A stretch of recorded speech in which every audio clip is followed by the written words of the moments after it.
everyone. I'm not sure if you recognize this beautiful person, but this is Tiffany. I am bringing her on because we met online and we both have online businesses. We're in completely different industries, but we both have a lot of the similar values and we post a lot of the similar stuff and women supporting women.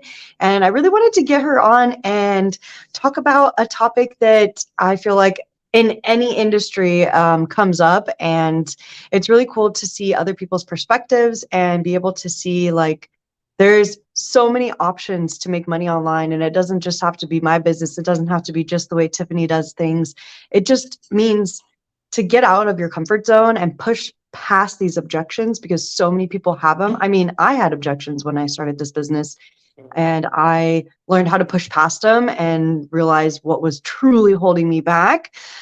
So yeah, I'm gonna let Tiffany do a little introduction of what she does in this online space, and I'll let her take the screens. Go. Awesome, awesome. Well, thank you so much. I appreciate you getting us started, and thank you for having me on. Just briefly, my name is Tiffany Herring. A lot of people online know me as Tiff Stay Trippin'. My registered trademark and brand is Stay Trippin'. I have a home-based travel agency where I help people do their travel planning, but I also have a home-based travel business where I show people how to start their own travel businesses as a way to earn passive and residual income. And I love being able to help people not only travel, but showing them how they can also put money into their household. So I'm looking forward to today's talk. Yes. I love it. I love that you touched on literally everything, and it's so powerful. I love seeing your trips that you go on and everything, and I'm like, see, this is the type of energy that I want to surround myself with. People that are out there doing things and helping others and living their best life. Absolutely. So I would say I would be remiss if I don't throw it back to you so people from my network can know what you do, your business, your Okay. industry. So please let us know. Yes, girl, I totally will. Okay, so hi, I'm Amber Nicole. My page is Nicole Tyler. That's kind of my brand. And I am actually an affiliate marketer online, and I actually am a Kangen distributor. So if you are familiar with the water ionizers, that's what they are. And we totally love to help everybody live the best life possible from inside and without, because this water actually hydrates you on a cellular level and heals you like anything you could ever drink. So that is what I promote. I promote the healthy lifestyle, healthy living, and then also drinking clean freaking water. Absolutely. I love it. Yes. So today's topic is going to be around objections, because in any industry, we hear so many different stories of people, and we just want to break it down because, yes, we all had objections. When I first started this business, I had objections around not having time, and I made the time. And my other objection was, well, I don't have the money to get started. Well, I used other people's money, and I don't know if you know what that means. It's called credit cards, loans, whatever you got to do to make your financial situation better and invest in something for a bigger picture. And those are my two huge objections that I get. What are some of yours off the top of your mind? So it's funny because in this industry, travel, the same too. Again, people Right. typically don't have the time or they don't have the money. I find people, if they really want to end up finding the money, it's usually sitting down and doing a mentorship session and planning to help people realize you don't have to have 100% of the time all the time, but the time Yeah. that you are going to commit part time, give it 100% when you do have it. So time and money are definitely two of the biggest ones I see in this industry as well.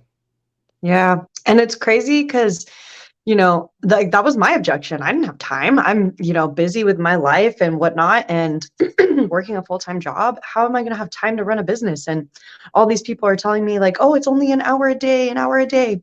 Granted, yes, it is an hour a day, but when you first get started, you actually have to devote your time into learning a new skill set and learning a new product or learning more about travel. Like you have to dedicate your time into your future, into making something bigger for yourself. So for myself, I definitely struggled with not having enough time, and I just did a huge reevaluation of my time, how it's spent. So I noticed that I would sit and watch Netflix. Like, what am I gaining from sitting and watching Netflix? Hours. Like, you get into an episode and you're like, well, I have to see the next one. Well, I have to see the next one. And then soon you know it's already 1 o'clock in the morning. And you're like, so what did I gain from any of this? And I took that back from myself and actually canceled my Netflix membership and started staying up till 1 in the morning, actually working on my business. And that was a couple years ago when I first started in this business. And I built up all my pages. I set up all of my links, all of my funnels, all of my websites that all coordinate to each other. And I put in that time so that I can have more time freedom in order to grow my business. So now I do focus about an hour a day, depending on what I have going on. But the point of that is that when you first start a business, it's a mindset shift. You have to understand that to make more time, you have to build more time. And with that, that means, okay, what can I do right now that's going to be productive 5 months from now? What can I do right now? Or what can I stop doing right now that is preventing me from using time that can actually grow my business 5 months from now? And I think that was the hugest mindset shift for me. It was like, okay, I don't really need to go out every single night with my friends. That can be pushed back to when I actually have time. How about spending time on Netflix? That's out. And then my other one was just being mindful of how much time I spend doing things. Like there's that time where you're busy at work and all of a sudden you take a 15-minute break and you're scrolling and then you look at the clock and it's been 45 minutes. Yeah. Like this happens all of the freaking time. And being able to capture that and realize that you've been doing the natural scroll, now it's natural because that's kind of what we do.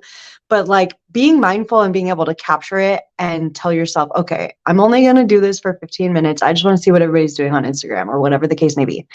And being able to just capture that and be like, okay, I'm not going to spend 2 hours doing that. I'm going to do something with my business for 45 minutes.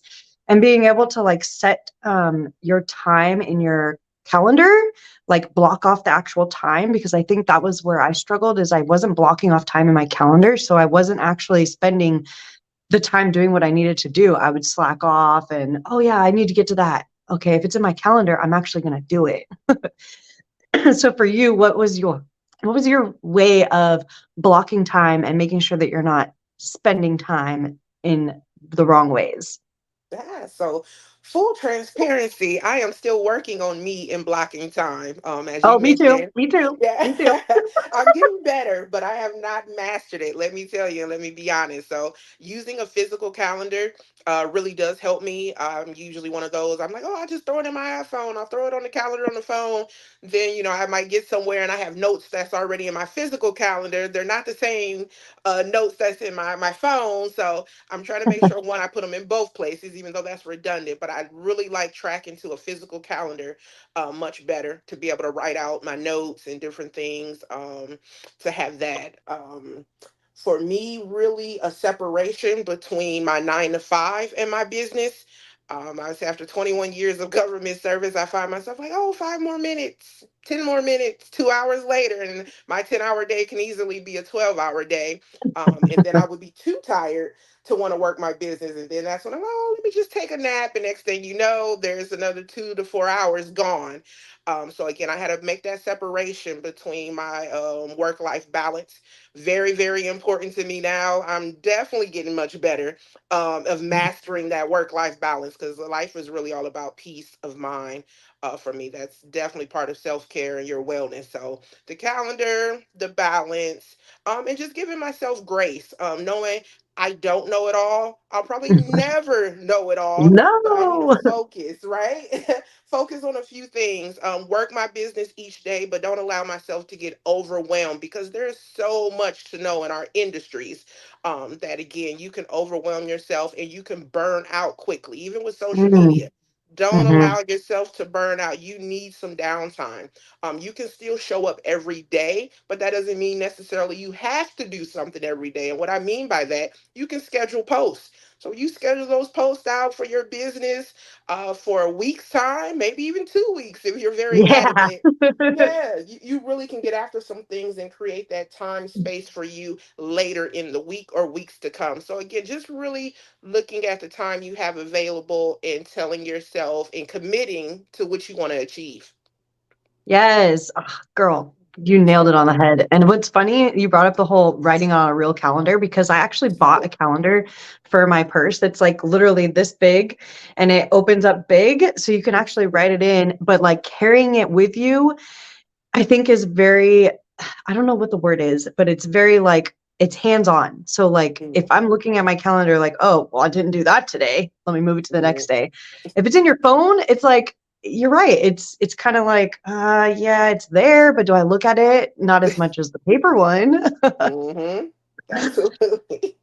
Right. And I love that you touched on, scheduling posts because this is something that I had no idea it was a possibility until I jumped in this space, which also stems back to you never know everything in this business because it's always changing and developing so quickly and so fast. I had no idea that you could schedule your posts until I started this business. And I was like, well, no wonder people are always posting easier. Right? We And got the the memo. reason Yeah, and the reason why people do schedule their posts is because A, it helps with the algorithm, and B, it gets your message out there without being like, well, what do I need to post today? Oh my God, what am I going to do? I actually Mhm. have a spreadsheet calendar that I use, and I try to do it 3 weeks in advance, but I'm kind of at the 1 week stage right now.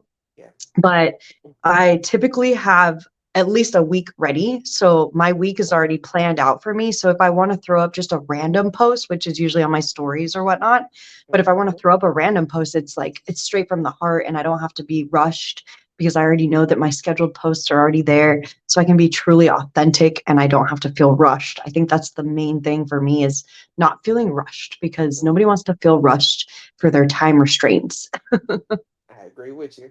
Absolutely. So tell So me with this. Go ahead. Go ahead. Well, I was gonna say, you started out being very big in wellness, which is great. How do you manage, if you will, your work-life balance? Do you have a 9 to 5, and just some of the things you put in Yes. place to make sure when it's time to work your business, you work your business? Girl, this is something that I still struggle with. And I think I'll always struggle with because I work from home and my 9 to 5 allows me, the freedom and the opportunities to be able to work on my business whenever. So this is the hard part for me because I always am finding nicks and crannies of time to do things. Because, like, say there's just a meeting that I just had and now I'm jumping on this live with you after this, I'm gonna jump on my phone and do a couple things, but for me, it's hard because I can't really schedule these things in because I don't know when those pockets of time are gonna happen. So my work-life balance is a lot different than I'm sure everybody else's work-life balance because I am home and I have a little bit more freedom.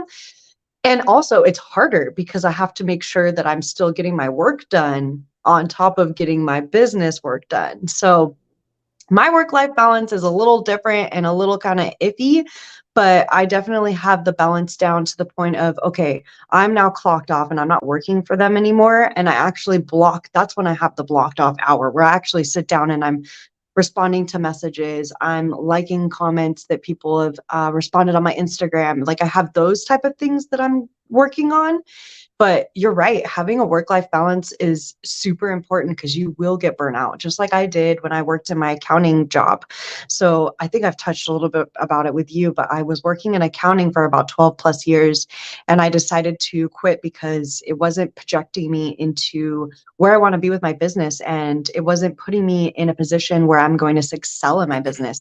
So I quit accounting and I moved over into doing property management, and I'm now talking to people constantly and problem solving. And I've been put in this new block of aura to actually put myself out there and have more conversations with people, which is what I wanted. And I wanted to be able to grow my business because that's what I do. I have conversations with people and I change people's lives and I help them see different aspects of themselves that maybe they didn't realize they had inside of them. And having that like mindset of like being in something that's going to push you further in your business was super like just changing and evolving for me. So yeah, with that being said, my work life balance is a lot different now, but I definitely make sure that it's in a place of still fulfillment and making sure that I'm still changing people's lives because I think you really do struggle when you're in the burnout stage. Like when I was in accounting, I was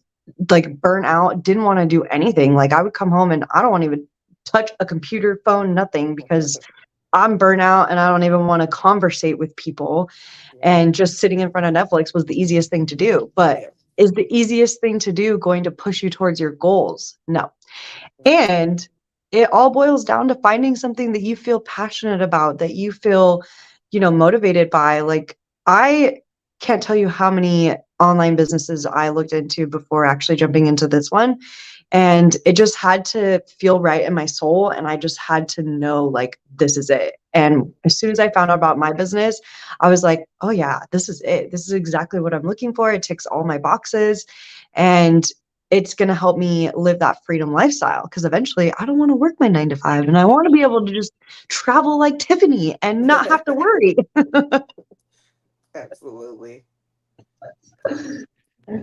But that's just the part of the business. It's like if you really want to stretch yourself and you want to reach those goals, like you have to understand that you have to become bigger than what you are right now. Think bigger. You cannot achieve these dreams and these goals that you want living the same life that you're living. Like you have to step out of your comfort zones and you have to do things that you don't feel comfortable with. Like I'm sure getting on lives is kind of like nerve-wracking and oh my gosh, I'm going to talk a bunch of people are going to watch. Like when I first went on my lives, I was like, "Oh god," and I said every 5 seconds like it was a nightmare, but when I watched it back, I was like, "Oh, it wasn't that bad. I didn't say that many ums." But I Absolutely. mean, I think that's another objection too, is people get stuck in their burnout lifestyle and they're like, "Oh, more. Oh, so I leave my work job where I sat in front of a computer to sit in front of my phone." And it's like, yeah, but would you rather work on your phone for yourself or would you rather work in front of a computer for someone else being told what to do?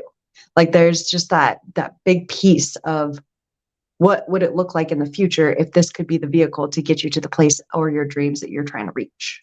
Mhm. Mm, I would say I find probably the same in both our industries.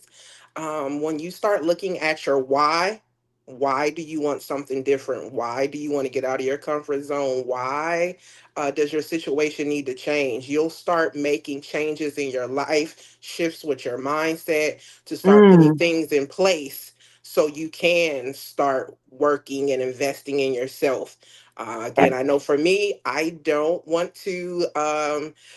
Always work for someone else full time. Again, I'm 21 years federal government. It has been great, but I would love to be full time in the travel industry. So once I made that decision, I started moving differently in my life Mm, and making sacrifices and compromises and just changing things. Like just like you, the Netflix, the scrolling and consuming so much content on social media to start focusing on again, what are income producing activities? What are right. ways I can network and build relationships and engage with people? Things that are more meaningful. Again, for me, wellness is big, the peace of mind is big, connections with people are very big as well. You need that within your business. People can't just be numbers and people can feel your authenticity. So, again, I've Mm, taken time to really sit down and get to know people and dialogue. And most people can reach me almost anytime, and we can talk about any topic under the sun. Because yes. again, I'm just a people's person. And again, I think when you're able to be down to earth and relatable, that helps as well. And like I Mm, always say, you got to have fun in what you're doing. Find your passion. It doesn't have to be one of our opportunities. There is so much money to be made out there, especially online. I would say don't mhm. let the objections hold you back again, whether it's time, it's money, not wanting to get out your comfort zone, not wanting to learn a new skill, not knowing if you're good enough, because we all have the imposter syndrome starting Mm, out and even through our journey. Am I going to be successful? Am I an authoritative source in my industry? Do people want to partner with me? You'll start questioning yourself. But I promise you, the hardest thing for you is going to be getting started. After that, everything else will fall into place. It won't be easy, yes. but it will be worth it. Yes. Oh my, that was so good. Everything you just said was so good. And it's so freaking true. Like, we are in the social media industry. We're on social media. What are we doing? We're being social. Yeah. And I think people get so, scared and turned away because it's social media and, oh my God, I've never met these people before. What are they going to think? And it's like, who fucking cares? Who cares what they think? You're going to find the people that care and the people that want to hear what you have to say and the people that are attracted to you because social media is social. We're all social butterflies and that's what we get to do. And what better place to do it than online and meet people all across the freaking world? Like Tiffany is in Virginia right now. I'm in California. We're on completely other sides of the United States. And that just goes to show like your playground is worldwide. There is no endings. And the people that say that the online world is saturated, it's just mind-boggling to me because there are what 8 billion people on the planet and almost everybody has a cell phone. I mean, there's freaking 10-year-olds walking around with phones in their hands. Everybody Absolutely. has a cell phone and there is no way for this market to be saturated. And just like Tiffany said, there's so many different industries, there's so many different things to do online. Just find something that, speaks to you and that makes you feel that you're passionate about it. Because nobody wants to be in this industry if they're feeling like they're forced to do something. So with that being said, we're going to end on that kind of note because I want whoever is watching this to understand it doesn't have to be our business, but definitely go find something that you feel drawn to, that you feel fired up about, something that lights your soul on fire, because having something like that in your life is truly going to change how you feel about yourself and how you attract the people in your life. And just like Tiffany said, it actually changes the words that you speak, the people surrounding you. It changes your aura and it changes the way you envision yourself. It literally will change you. And I just want to say that because I think a lot of people struggle with, I don't know what to find. I don't know what my passion is. You will find it. Trust me. Keep looking. You will find it. You'll be drawn to it or it'll be drawn to you. Hmm. Completely agree with that. Great points. Right. All right. Well, did you want to have one little final hoorah to say anything? Again, I always appreciate you, our Oh, relationship we've built over time, the energy yeah. that we have between the two of us. I really like being able to not only just network amongst ourselves, but to be able to reach out to each other's network and share meaningful information, not biased on our industries and what we have going on, but information that can be used across whichever industry, whichever business. And again, I hope everyone finds it useful and motivating, inspiring, encouraging, whatever word you like to use. Just knowing you're not out there alone. Some of the things you are feeling are going to be some of the same things we felt or that we still feel. We are Mm. still all human and we are in this together. So, again, surround yourself, find your tribe, and yeah, let's do it. Yeah. Thank you so much, Tiffany. I love your energy and I appreciate our collaboration. And like always, I'll see you on the inside. Yes, thank you. Bye, girl. Bye bye.